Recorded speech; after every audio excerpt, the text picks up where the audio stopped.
سمجھتا ہوں کہ یہ بہت بری مثال قائم کی ہے کہ پرائم منسٹر کو اپنے چیمبر میں بلانا، اور آج بلکہ اعظم نذیر تارڑ نے ہم نے چیف جسٹس کے کہنے پہ ملاقات کی ہے، اس کا یہ کہنا میں سمجھتا ہوں کہ یہ بہت بری مثال ہے، یہ نئی ملاقات ہونی چاہیے تھی۔ یعنی جو یہ کٹ پتلی پرائم منسٹر جو اس طرح کے حرکتوں میں ملوث ہے، اگر آپ ان کو اپنے چیمبروں میں بلا کے خوش آمدید کہیں گے تو لوگوں کا آپ کے اوپر انصاف سے اعتماد کہاں رہے گا؟ ان کو تو کٹہرے میں کھڑا کریں، بلائیں مگر کٹہرے میں کھڑا کریں، ان سے ملاقاتیں نہ کریں، ان سے محبت کی پینگیں نہ بڑھائیں۔ تو یہ تو بہت بری مثال قائم کی ہے، میں سمجھتا ہوں کہ یہ نہیں ہونی چاہیے تھی۔ آپ کو یاد ہوگا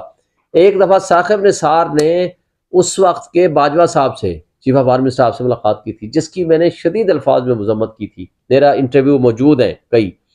بلکہ کورٹ میں بیٹھے ہوئے چیف جسٹس دیدن ثاقب نثار نے کہا کہ کچھ وکیل یہ کہتے ہیں، اعجاز احسن صاحب، اور میری رائے تھی کہ نہیں ملنا چاہیے تھا، اس سے انصاف کو